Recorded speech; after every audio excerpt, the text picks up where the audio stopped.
Vous écoutez Mystère Radio.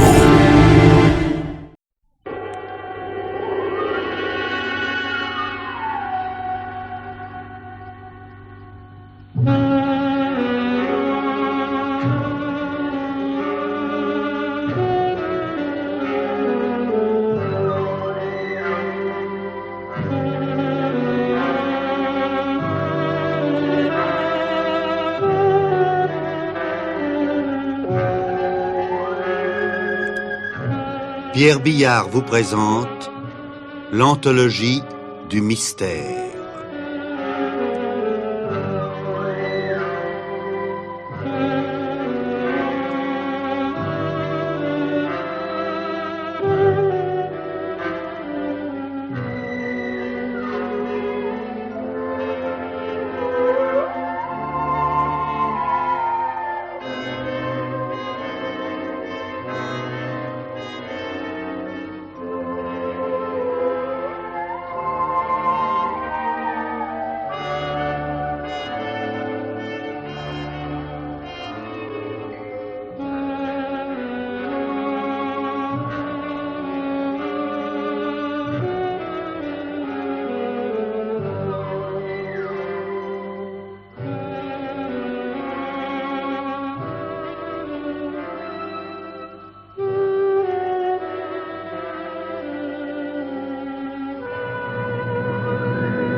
Qu'est-ce que c'est que ça? Mais quelle heure est-il?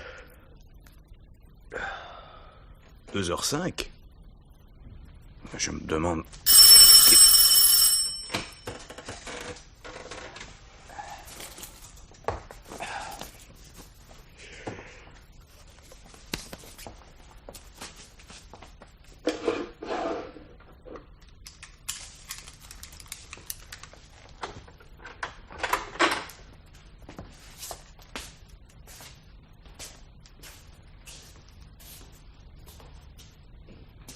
Qui est là?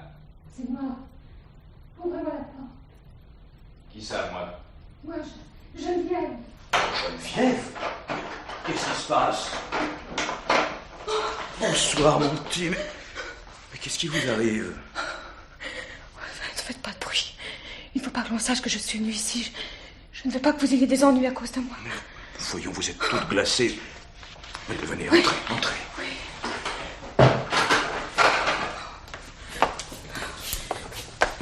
Ne donnez pas trop de lumière. Non, je vais tirer les rideaux.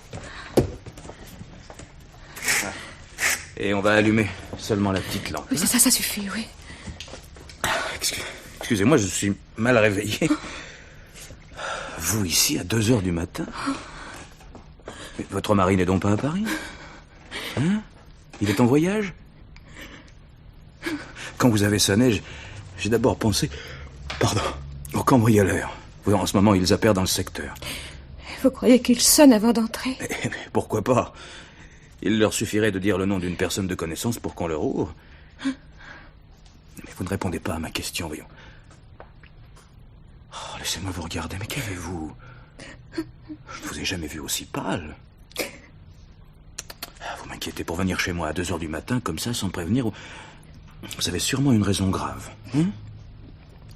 Alors, autant me la dire tout de suite, sinon j'imaginerais que c'est pire. Dites-moi. De quoi s'agit-il? Je ne peux pas. Oh, voyons, je ne... Oh, Pierre. Mais il s'agit de qui? De ton mari? Oui. Il a découvert quelque chose? Oui. Et alors? Réponds-moi. Je l'ai tué. Comme... Tu as tué Jacques? Oui. Ah non, ça n'est pas possible. Hein? Dis, ça n'est pas vrai.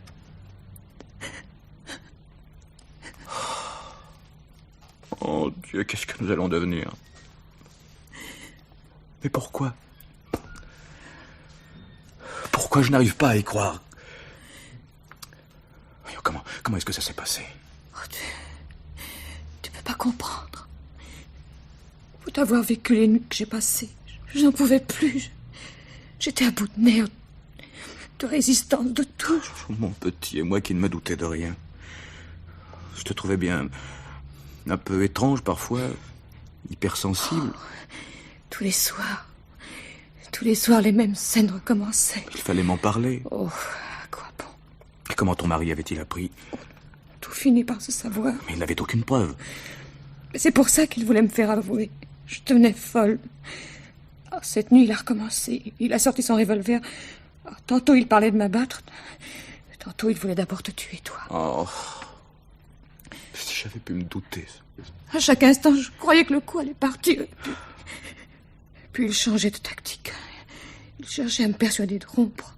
Et moi, je cherchais à nier. La fatigue m'annihilait. J'avais l'impression d'être sur une roue et de tourner. Inlassablement, de tourner. Menaces, prières, reproches. Et puis de nouveau menaces, prières, reproches. Le cycle est mûr. Ah oui, je vois très bien. Alors à la fin, je lui ai crié... Tire. Mais tire donc, tue-moi. Je voulais en finir. C'était la seule pensée claire qui restait dans mon cerveau. Il a posé le revolver sur la table de nuit. Il a paru calmé, puis il s'est animé progressivement, alors tout a recommencé. Je ne le suivais même plus dans ses divagations. Assise au bord du lit, je vacillais d'épuisement. Mon petit, mon pauvre petit. Et puis soudain, je vois Jacques se ruer sur moi en hurlant, les mains en avant. C'était comme dans un cauchemar. J'ai pris le revolver qui se trouvait à portée de ma main, puis j'ai tiré. Oh.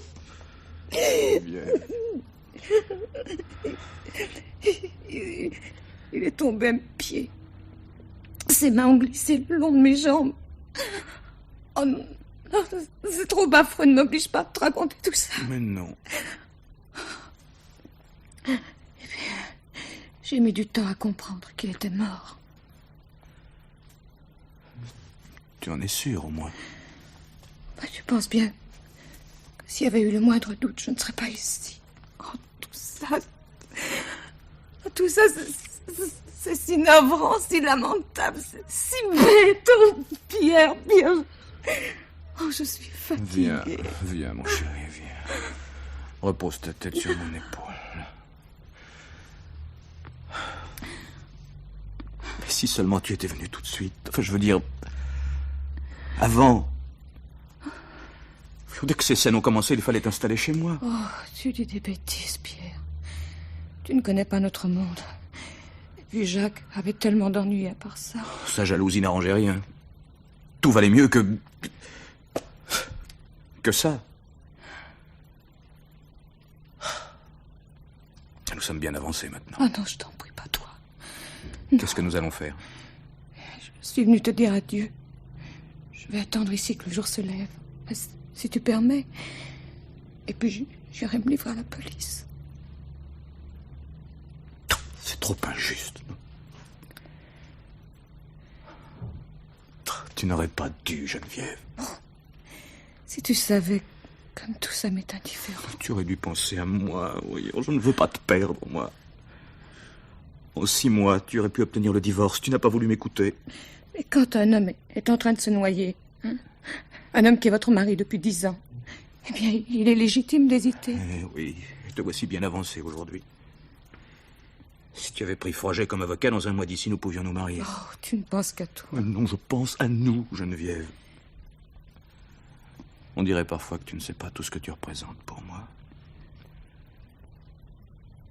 Quand je t'ai connu, j'ai tout de suite été follement amoureux de toi.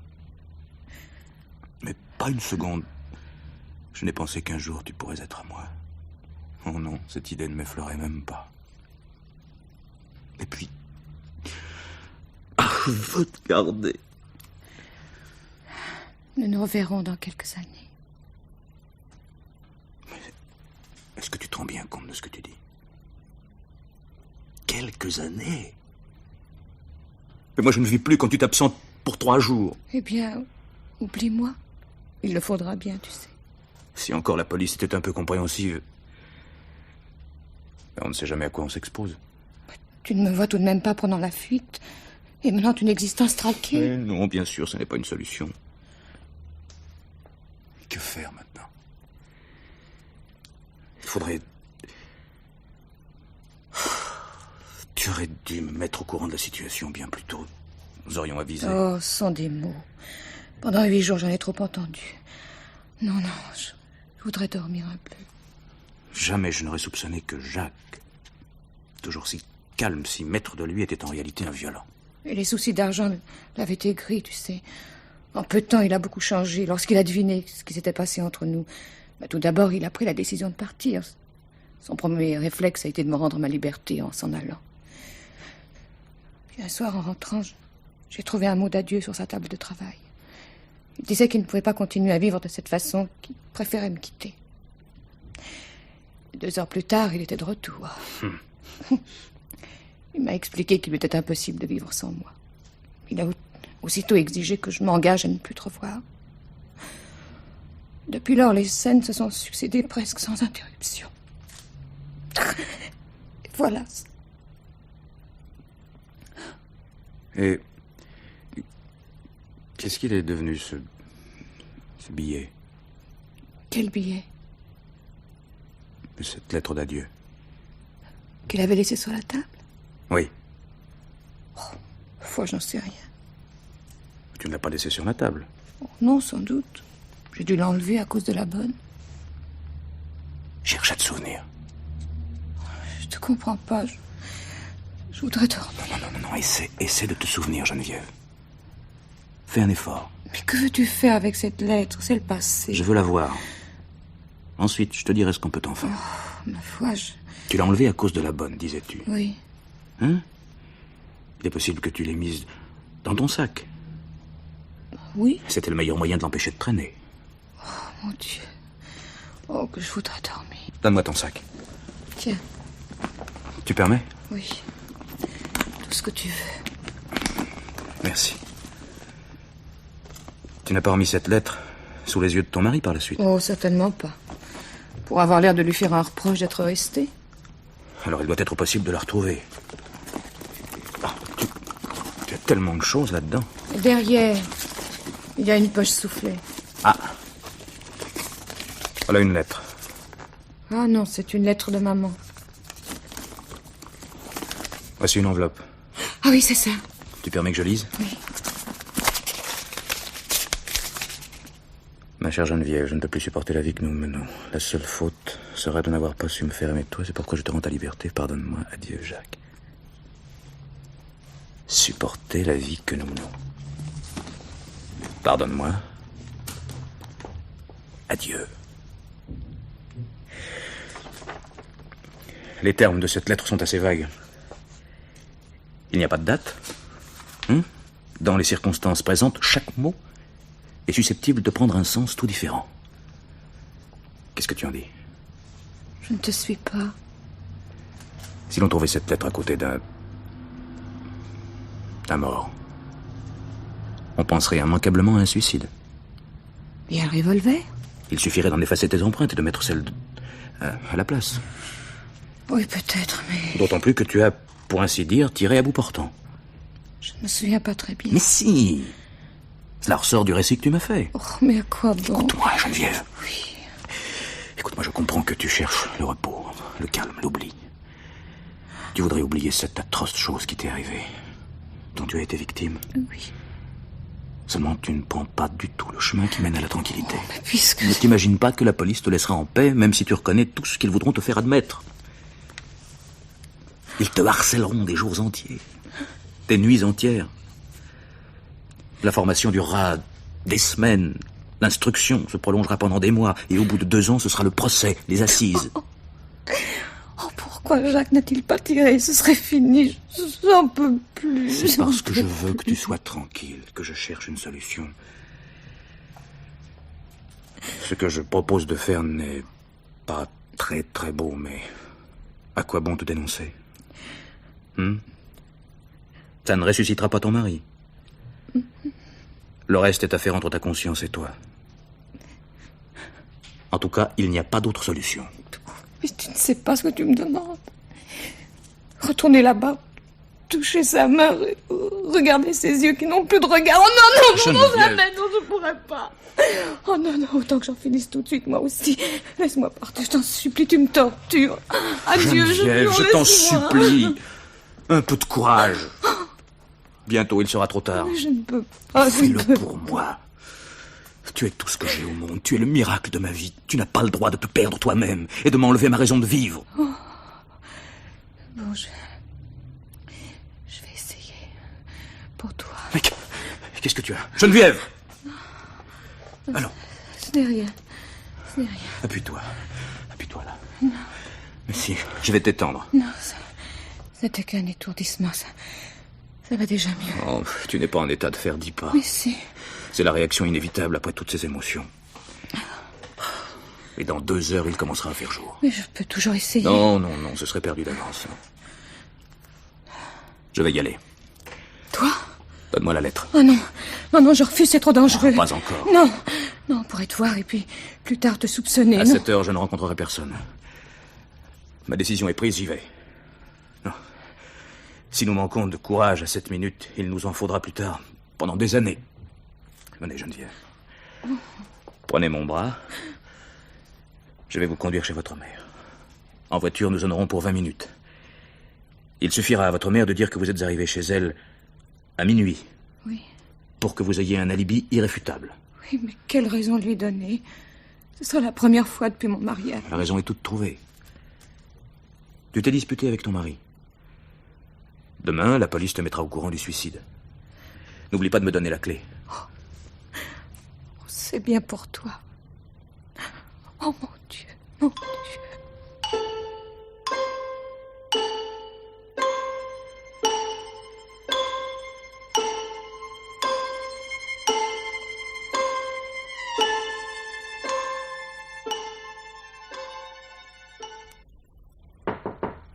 Entrez. Bonjour, monsieur. Monsieur. J'ai reçu une convocation de monsieur le commissaire Bernu, de la brigade criminelle. On m'a dit de m'adresser ici. T'as quel sujet? Ça, j'ignore. Je lis que c'est pour une affaire me concernant. Faites voir. Je vous en prie, monsieur.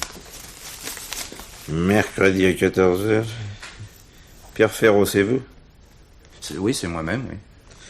Bon, mais vous n'avez qu'à attendre, il y a un banc dans le corridor. Le commissaire ne va certainement pas tarder. Merci, monsieur. Pierre Ferraud. Ah, Pierre Ferraud, mais c'est l'affaire Vauquelin. Où est-ce que j'ai fourré le dossier? Ah, le voilà. Le voilà. Bonjour, commissaire. Salut, Constant. Ça va? Merci. Qu'est-ce que c'est que ce déballage? Ce sont les expertises de l'affaire Vauquelin. Elles sont arrivées ce matin. Ah oui. Les empreintes sur le revolver. Sur ce point, j'avais raison, chef. Les empreintes relevées sur l'arme sont bien celles de Vauquelin. Ouais. Et ça? Ça, l'expertise de la balle. Ah, sur ce point aussi, j'ai gagné. La balle qui a tué Vauquelin est bien sortie de l'arme qu'il tenait à la main. Ouais. Ah, voici le rapport des graphologues. Ils sont formels. Et pour une fois, tous d'accord. La lettre d'adieu trouvée près du cadavre est bien de la main de Vauquelin. Contrairement à ce que vous supposiez. Parfait, parfait. Ah, j'oubliais, il y a quelqu'un pour vous. Le témoin, Pierre Ferraud. Ah, ben c'est donc lui que j'ai vu en passant. Quelle impression vous fait-il? Pas mauvaise. Ouais. Bah, décidément, vous êtes bien sceptique aujourd'hui, chef. Ouais, ben on le serait à moins. Vous avez des nouveaux? Oh, du nouveau, pas à proprement parler. Mais tant que ma première opinion se confirme. Ah, ceci dit, faites entrer le témoin. Je suis curieux de savoir ce qu'il pensera de tout ça. Attendez. Un mot encore. Hier soir, vous avez enregistré le témoignage de la femme de chambre des Vauquelin. Rien de neuf de ce côté-là. Non, rien. Hein? Non, elle a simplement confirmé ses premières déclarations. Elle m'a répété comment elle avait découvert le cadavre à 9h du matin, comment elle... Et au sujet de cet individu suspect qu'elle avait vu en rentrant. Tenez, voici le passage. Oui, À ce moment, j'aperçus un homme qui marchait une 50aine de mètres devant moi. Il est possible que cet homme soit sorti de la maison de mes patrons, car je n'avais remarqué personne dans la rue auparavant. Cet homme paraissait être d'une taille au-dessus de la moyenne et d'assez forte corpulence. Il marchait vite. Il s'est arrêté un instant au bord du trottoir comme pour rattacher le lacet d'un soulier. Ensuite, il a poursuivi son chemin. Il semblait se diriger vers une voiture arrêtée au coin de la rue. Je ne lui ai pas prêté davantage attention. Ouais. Et vous n'avez pas fait préciser à cette brave fille que le signalement de ce personnage correspondait à celui de Pierre Ferraud? Rien à faire, patron. Bon, faites-moi montrer Ferraud. Allez voir comment je vais le faire parler, moi. Monsieur Ferraud, entrez, je vous prie.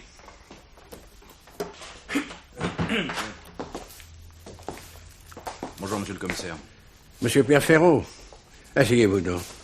Nous allons bavarder un petit peu ensemble, si vous le voulez bien. Merci. Vous devinez certainement quel sera l'objet de notre entretien. C'est-à-dire que... Non. Enfin, vous avez bien une petite idée. Oh, franchement, non. Vous avez l'air embêté. Pourquoi? Bah, cette convocation, n'est-ce pas? On est toujours un peu... Et pourquoi donc? Paraissez plus ennuyé que surpris. Bref, je vais vous demander quelques éclaircissements au sujet d'une affaire qui vous touche d'assez près. La mort de Monsieur de Vauquelin. Ah oui? Connaissez Monsieur et Madame de Vauquelin? Bien sûr, Oui. c'était d'excellents amis. Et vous avez certainement appris la mort de Monsieur de Vauquelin. Oui. J'ai lu que... Monsieur de Vauquelin s'était suicidé. L'idée ne vous est pas venue que vous pouviez être pour quelque chose dans ce suicide? Moi? Comment l'entendez-vous? Comme je vous le dis. Vous étiez très lié avec Madame de Vauquelin. C'est pas un secret. Ma vie privée, j'imagine... Votre vie privée, comme vous dites, aurait pu être la cause de cette mort. On a déjà vu des maris trompés mettre fin à leur jour. Oui, enfin, je crois que Monsieur de Vauquelin avait bien d'autres ennuis. Oui, c'est exact. Au demeurant, soyez tout à fait rassurés à ce sujet. Le mari de votre maîtresse ne s'est pas suicidé. Je tenais à vous le dire tout de suite. Ah oui? Cependant, on disait que... Oui. Certaines apparences ont accrédité la thèse du suicide. J'ai sciemment laissé les journaux la propager. En fait, il s'agit bel et bien d'un assassinat. Vous êtes la première personne à l'apprendre de ma bouche. Un assassinat? Mais qu'est-ce qui vous surprend le plus? Que M. de Vauquelin ait été assassiné ou que la police ait découvert qu'il ne s'était pas suicidé? Oh, mais Pardon. Vraiment, cela me renverse. Jamais je n'aurais imaginé que quelqu'un ait pu tuer M. de Vauquelin. En ce qui me concerne, croyez bien que je n'ai rien imaginé. J'ai fait une simple constatation. La balle qui a tué M. de Vauquelin n'a pas été tirée à bout portant. En effet, le tissu n'a pas été brûlé au point d'impact. Lorsqu'on tire un coup de feu, vous savez parfaitement qu'une flamme jaillit du canon de l'arme. Cette flamme occasionne une brûlure. Or, nous ne trouvons aucune trace de brûlure sur les vêtements de M. de Vauquelin. Tout à fait clair, n'est-ce pas? Vous vous trompez fort en supposant que je puisse vous être de la moindre utilité. Je demeure persuadé du contraire. J'ai la conviction que vous aurez bien des choses à me dire lorsque vous saurez exactement à quelle conclusion j'ai arrêté mon enquête. Je vais commencer par vous demander un tout petit service. Donnez-moi vos empreintes digitales. Mais oui, tenez. Appuyez vos doigts sur ce tampon et imprimez-les sur ce papier. Allez, n'hésitez pas. Hein? Oui, je vous donnerai de quoi essuyer vos mains. Encore, appuyez franchement. Là, voilà, merci. Tenez, voici un chiffon. Vous vous laverez les mains tout à l'heure. Merci. Constant. Chef. Portez-moi ça tout de suite au laboratoire. Bien, vous leur direz de comparer ces empreintes avec celles qu'ils ont relevées tout à l'heure sur l'objet que je leur ai montré.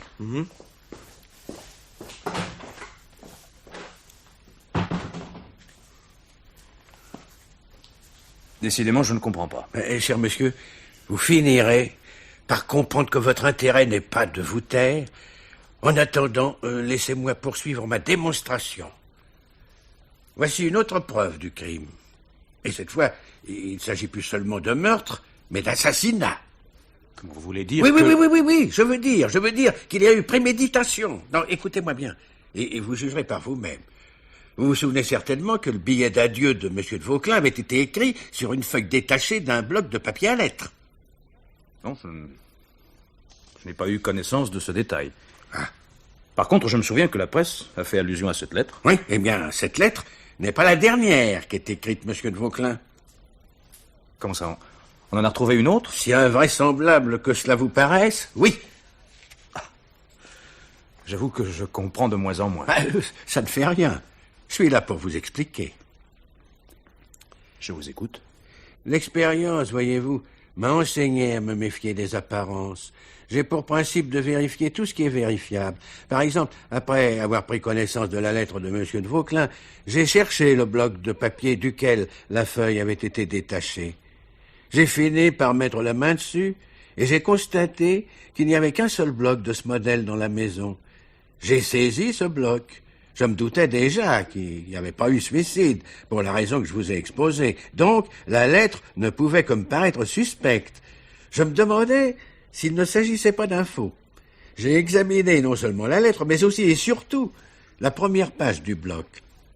Les traces de manipulation auxquelles donne lieu le faux sont plus visibles sur la feuille placée en dessous de l'original, si l'on peut employer ce terme. En effet, la page placée en dessous constitue, en quelque sorte, un double occulte que le faussaire ne songe pas à maquiller.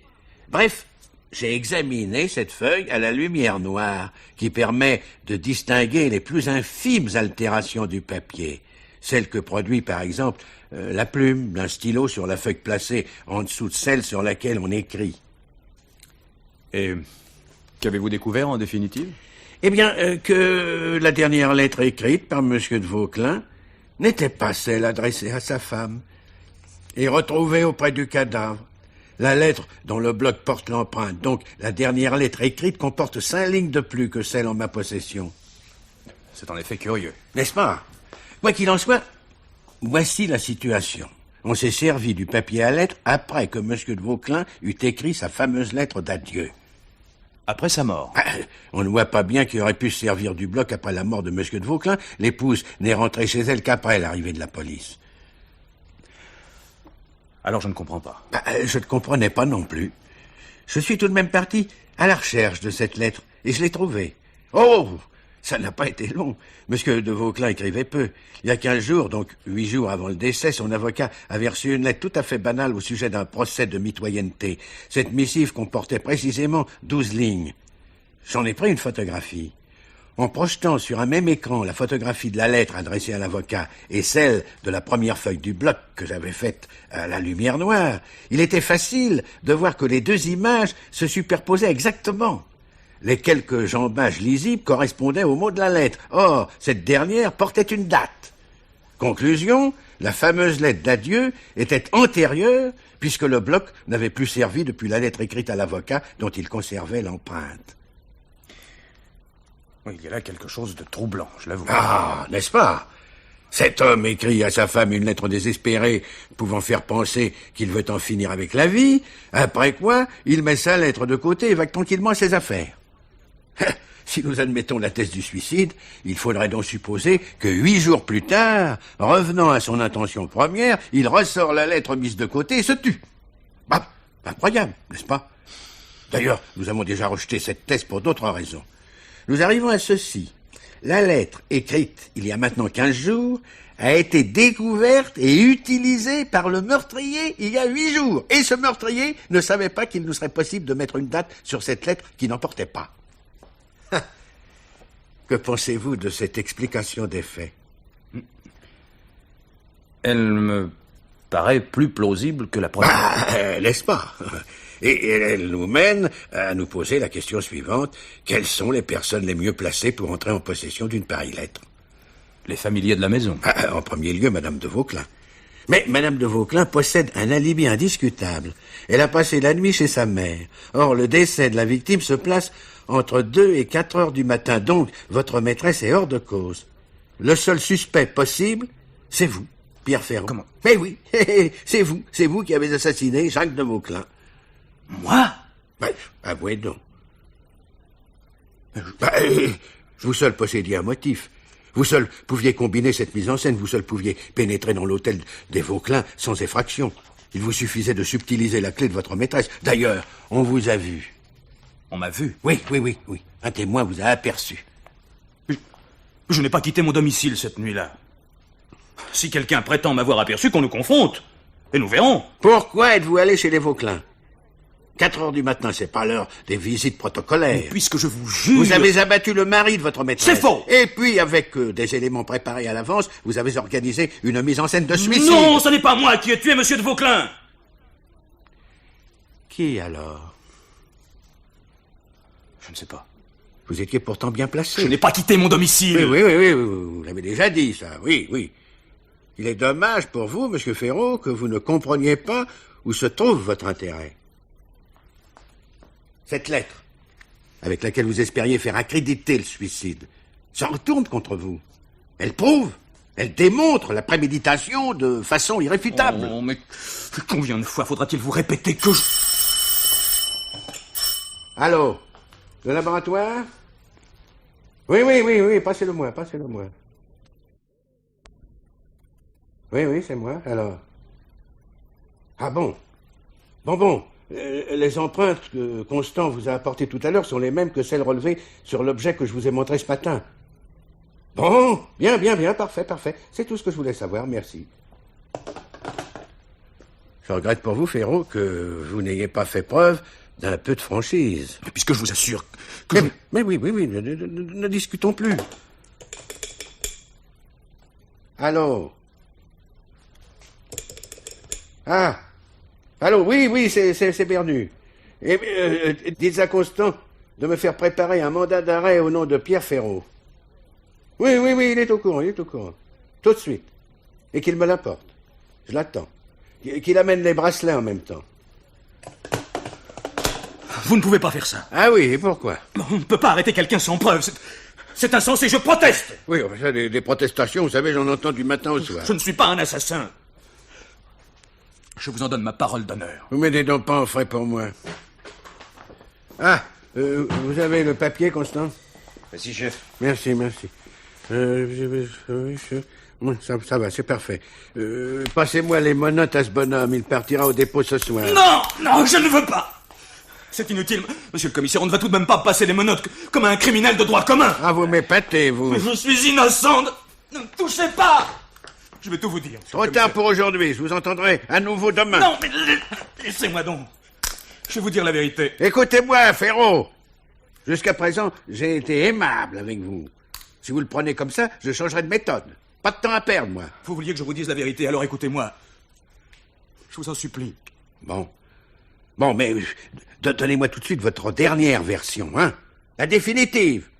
Constant, à tout hasard, prenez note de ces déclarations. Oui, chef. Ferraud, je vous écoute. C'est Madame de Vauquelin qui a tué son mari. Eh ben vous, quand vous faites des aveux... Vous allez tout comprendre. Je ne demande que ça. Monsieur de Vauquelin avait appris la liaison de sa femme avec moi. D'abord, il a pensé à s'effacer, à partir. Et il lui a même écrit une lettre pour lui rendre sa liberté. Comme ça? Tout simplement pour vous céder la place? N'oubliez pas qu'il était ruiné. Il avait signé pour plusieurs millions de traites. Tôt ou tard, on l'aurait chassé de chez lui. Oui, je vois. Vous étiez prêt à tout payer à condition qu'il vide les lieux. Seulement, il ne voulait plus rien savoir pour vous céder la place. Et alors? Il est allé jusqu'à menacer sa femme de la tuer si elle ne consentait pas à rompre avec moi. Leur discussion devenait de plus en plus violente et une nuit, à bout de nerfs, Madame de Vauquelin a tiré. Ce fut un geste d'affolement. Assez inattendu, car enfin c'était le mari qui était armé, qui menaçait. Enfin, passons. Qu'est-il arrivé ensuite? Madame de Vauquelin est venue chez moi pour tout me raconter. Bon, Madame de Vauquelin vous annonce qu'elle vient de tuer son mari. Et qu'est-ce que vous lui répondez? Je lui ai conseillé d'aller tout raconter à la police. Excellent conseil. C'était sa ferme intention. Mais ses forces l'ont trahie, elle était épuisée. Oui, elle était tout de même en état de décrocher le téléphone. Si elle ne l'a pas fait, c'est ma faute. Oui, je le reconnais en la voyant si malheureuse. J'ai eu pitié d'elle. Alors j'ai pensé à cette lettre d'adieu de son mari. Oui, vous avez pensé que cette lettre pouvait encore servir. Étant donné les circonstances, n'est-ce pas? Continuez. Mettez-vous à ma place, je ne voulais pas perdre mon ami. Alors je suis allé déposer la lettre près du cadavre et je lui ai mis dans la main l'arme que Geneviève avait abandonnée. Oh, j'ai commis une faute, je le reconnais. Ben, franchement, j'aimais mieux votre premier système de défense. Si j'ai un conseil à vous donner, ne signez pas votre déposition. Mais... Vous voulez absolument signer? Bon, ben, à votre aise, signez. Moi, vous savez, hein. Si vous voulez en lire. Hein. Merci. Dites-moi, Constant, Oui? y a-t-il une voiture disponible en bas tout de suite? Ah oui, Francis vient de rentrer. Bon, ben, dites-lui de m'attendre. Et maintenant, nous allons demander à Madame de Vauclin ce qu'elle en pense. Vous n'avez plus besoin de moi, je suppose? J'ai signé. Pardon, besoin de vous, voyons, ben, plus que jamais. Je vais vous confronter avec votre ami. C'est bien nécessaire. Ah ben, vous en avez de bonnes. Je considère qu'il est urgent que Madame de Vauclin nous donne son avis sur les accusations que vous avez portées contre elle. Non, mais je ne l'accuse pas. Je vous ai dit comment les choses se sont passées. Oui, il ressort de votre récit que votre maîtresse a tué son mari. Pour l'instant, c'est tout ce qui m'intéresse. Comprenez ma situation. J'ai tout fait pour sauver Geneviève. J'ai risqué pour elle une inculpation de meurtre. Oui, l'inculpation, vous l'avez bel et bien sur le dos. Que pouvais-je faire de plus? Je ne pouvais tout de même pas me laisser condamner à sa place. Vous préférez que ce soit l'inverse. Comment vous doutez encore? Je vous trouve bien agité pour une confrontation qui devrait être une simple formalité, si vous avez dit vrai. Reconnaissez qu'il est cruel pour moi d'avoir à soutenir contre mon ami une accusation que j'avais tout fait pour lui épargner. Ah oui. Mon Dieu. Retrouver face à face avec Geneviève dans de telles circonstances. Non, vous ne pouvez pas savoir, j'aimerais mieux n'importe quoi. Je vais vous confier à la garde de l'inspecteur Constant. Pas de bêtises, hein. Vous en avez assez fait comme ça. D'ici une demi-heure, je serai de retour avec Madame de Vauclin. À tout à l'heure, Constant. Je vous attends ici, chef. Non, conduisez-le dans la salle de service et ne le quittez pas des yeux. Je vous appellerai le moment venu. Allez.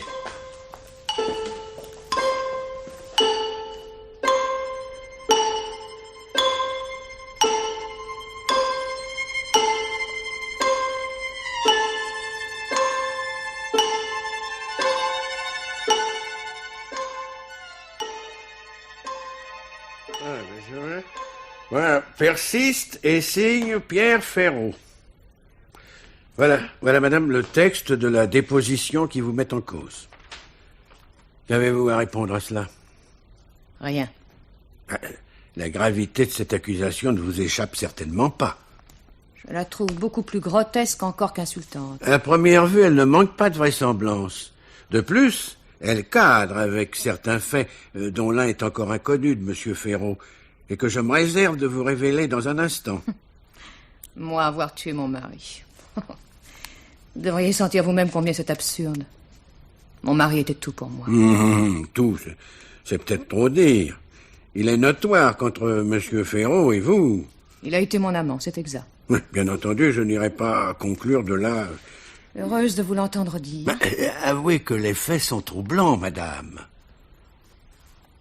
Eu égard à votre deuil, je vous ai ménagé jusqu'à présent. Maintenant, je vous le dis tout net, si vous voulez échapper à une inculpation de meurtre, il vous suffira pas de pratiquer la négation massive. Que voulez-vous que je vous dise? Tout ça est tellement extravagant. Je ne vais tout de même pas m'abaisser à réfuter des insinuations aussi ignobles. Vous vous réfugiez dans les généralités, madame. Prenons les faits précis devant lesquels nous nous trouvons. Chacun de ces faits appelle une explication. Eh bien, n'attendez pas de moi que je vous explique les mensonges de M. Ferraud. Mais selon vous, il n'y aurait pas un mot de vrai dans toute sa déposition. Pas une seule syllabe. Pourtant, la thèse de M. Ferraud a l'avantage de rendre compte de toutes les contradictions relevées par l'enquête. Est-ce ma faute si M. Ferraud a plus d'imagination que moi? Prenons par exemple cette lettre d'adieu de votre mari. Je vous ai exposé tout à l'heure les arguments qui prouvent que votre mari a été assassiné. Dès lors, l'existence de cette lettre pose un problème. Vous devriez m'aider à le résoudre. Je n'ai pas compris un mot de votre longue démonstration. Admettez au moins le fait. Votre mari a été tué. Vous devriez souhaiter l'arrestation du meurtrier. Je la souhaite. Seulement, je ne vois pas pourquoi vous compliquez tellement les choses. Ah, pour vous, elles sont simples. Oh oui. J'espère que vous n'avez aucun doute sur l'identité de l'assassin. Oui, en somme, vous accusez M. Ferraud. Je n'accuse personne. Je vous laisse ce soin. Bon. Allô, Francis. Dites à Constant de venir dans mon bureau avec le témoin Pierre Ferraud tout de suite. Je vous préviens qu'il n'est pas dans mes intentions d'adresser la parole à ce monsieur. C'est ce que nous allons voir. Passez. Pardon. Passez.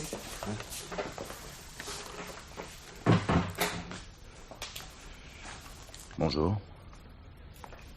Monsieur Ferraud, maintenez-vous les accusations que vous avez formulées contre Madame de Vauclin ici présente? Je ne peux malheureusement pas... Oui ou non? Oui. Oui, dans la mesure où... Vous vous en tenez au terme de votre déposition, c'est ça? Exactement. Bien. Je ne vous surprendrai pas en vous révélant que Madame de Vauclin nie en bloc toutes vos affirmations. Monsieur le commissaire, je comprends très bien cette attitude. Oh, voyez-vous ça. L'homme généreux et magnanime.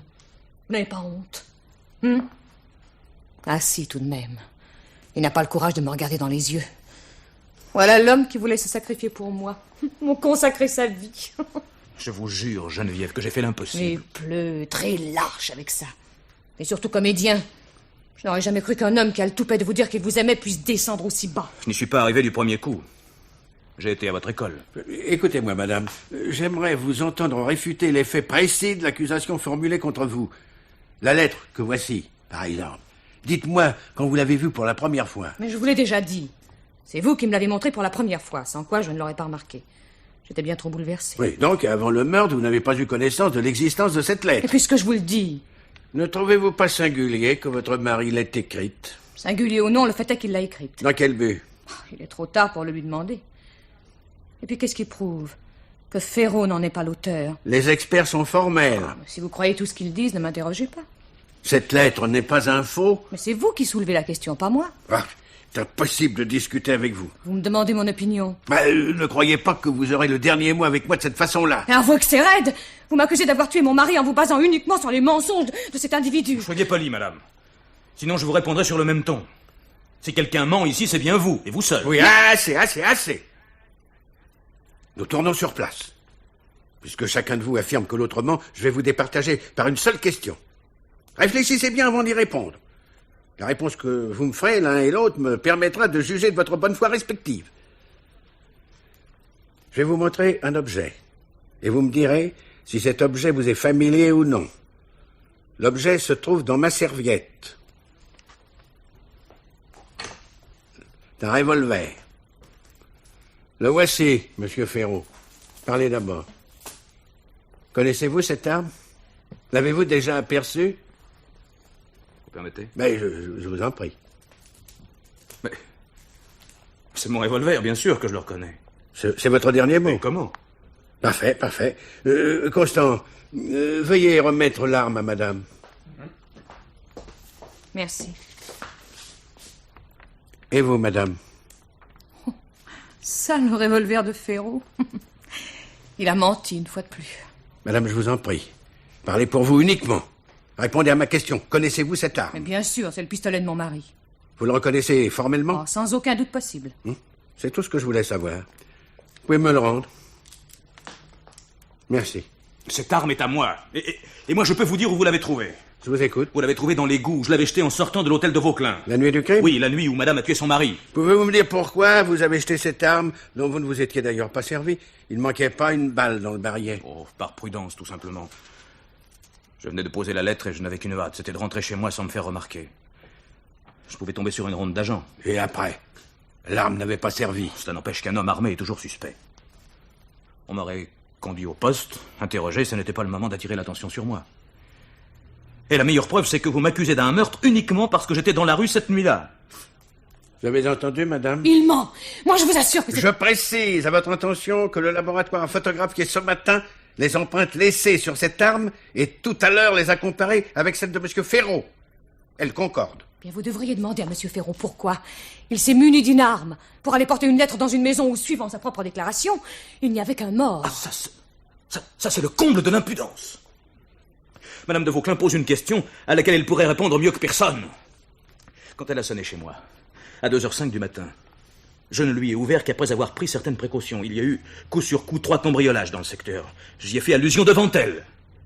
C'est pourquoi, avant d'aller ouvrir, j'ai glissé mon revolver dans la veste que j'avais enfilée sur mon pyjama.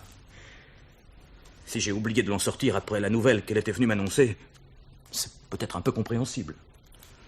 Je constate, madame, que les explications de M. Ferraud corroborent vos propres affirmations lors de la découverte du corps de M. de Vauclin. À ce moment-là, vous avez formellement reconnu l'arme que votre mari tenait à la main comme étant la sienne. Vous avez affirmé également qu'il ne possédait qu'un seul revolver. Et maintenant, vous lui en découvrez un deuxième. Je suis obligé de conclure de vos déclarations que vous ne cessez de mentir. J'en déduis que M. Ferraud dit la vérité. En conséquence, je vous inculpe de meurtre sur la personne de Jacques de Vauclin, votre mari. Moi, meurtrière de mon mari, mais vous êtes fou! Constant, vous demanderez un mandat d'arrêt. Quant à vous, M. Ferraud, vous serez poursuivi pour complicité, mais étant donné le caractère a posteriori de cette complicité, je vais vous laisser libre. Rentrez chez vous et tenez-vous à la disposition du juge d'instruction. Oh non! Oh, vous n'allez pas relâcher cet assassin! Mais madame... Oh non, non! Non, ce serait trop beau. Ne le laissez pas sortir de cette pièce, je vais tout vous dire. Tout! Plutôt que d'être accusé, moi, d'une chose aussi monstrueuse. Attendez une minute, Ferraud. Oui, j'avoue. Je suis allée chez Ferraud à 2h du matin. Oui, j'avoue que je lui ai remis la lettre d'adieu de mon mari. J'avoue que j'ai amené ma mère à faire un faux témoignage. Je ne suis arrivée chez elle qu'à 3h30. Mais à ce moment-là, mon mari était vivant. Et vous avez envoyé Ferraud pour l'assassiner et ensuite camoufler le meurtre. Non, mais je ne savais pas que Ferraud était armé. Pourquoi lui avoir donné cette lettre, alors? Oui, répondez, Geneviève. Il faut aller jusqu'au bout, maintenant que vous avez commencé de parler. Jacques était vivant à ce moment. Mais c'est lui l'assassin. Misérable. Ah oui. Misérable imbécile que j'étais. J'avais gobé l'hameçon du premier coup. Je ne pensais qu'à la sauver. J'ai foncé dans la nuit sans me douter qu'à l'arrivée, le mari m'attendait. Oui, vivant. Vivant et armé. Prêt à m'abattre, moi, comme un chien. D'accord avec sa femme dont j'avais fait ma légataire. Laissez-moi dire 2 mots, si vous verrez. Non, taisez-vous, madame, tout à l'heure. Malheureusement pour Jacques de Vauclin et heureusement pour moi, je me suis tout de même un peu méfié.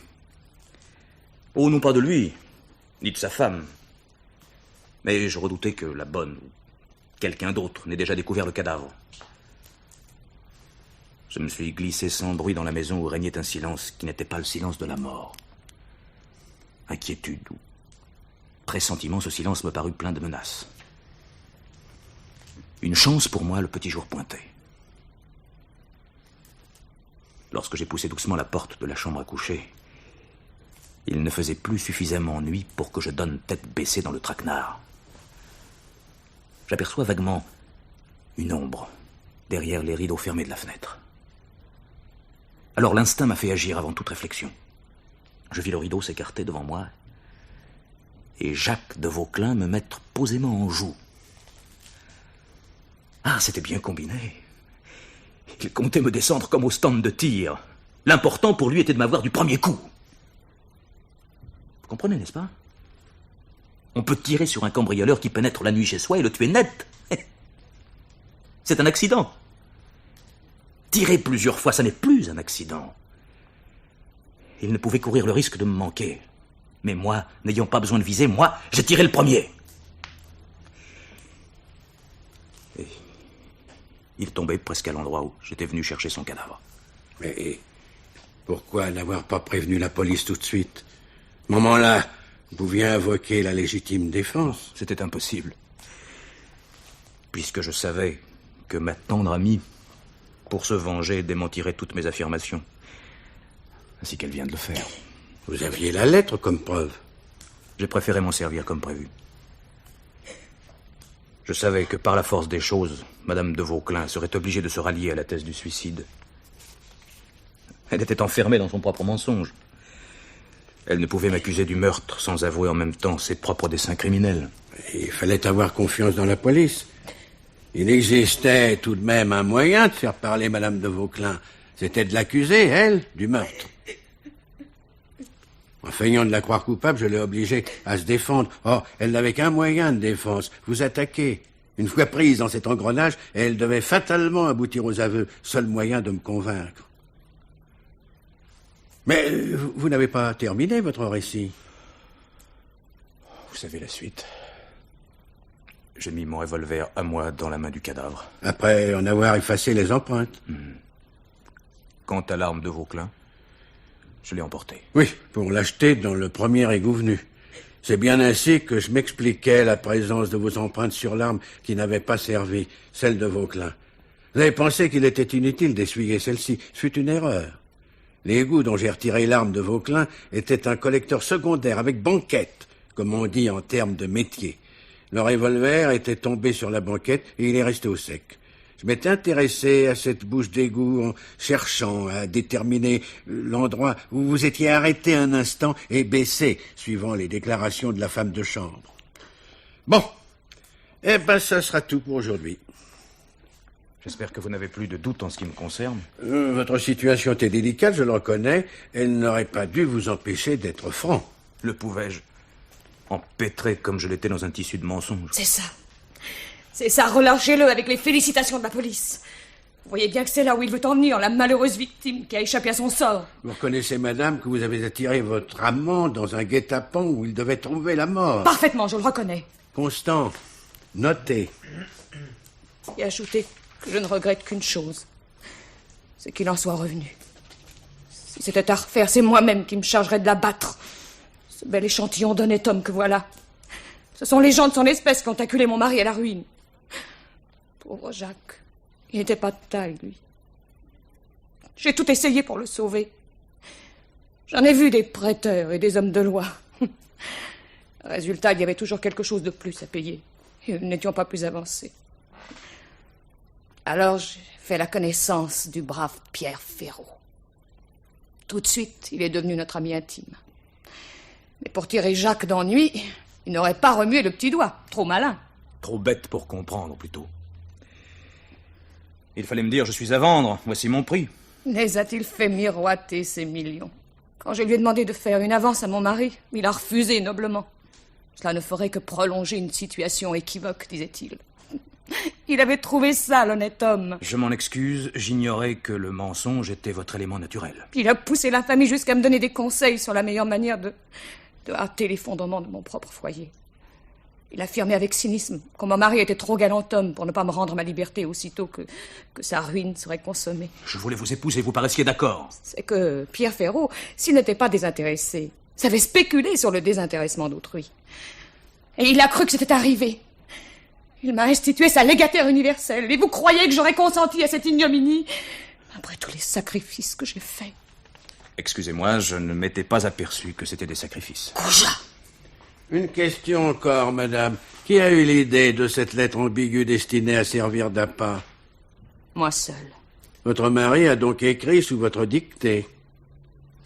Si votre papier avait été un peu plus épais, cela vous eût évité quelques ennuis supplémentaires. Au point où j'en suis, vous savez. Demain, vous comparaîtrez devant le juge d'instruction. Il vous signifiera les différentes inculpations que j'ai retenues contre vous. Mon rôle est terminé, madame.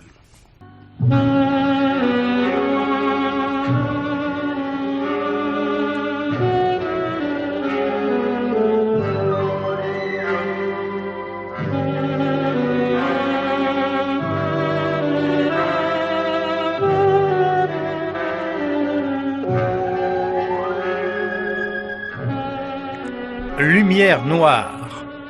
Ce film radiophonique de Jean-Pierre Conti avait pour interprètes Jean-Claude Michel, Rosy Vart, Henri Poirier et Marcel André.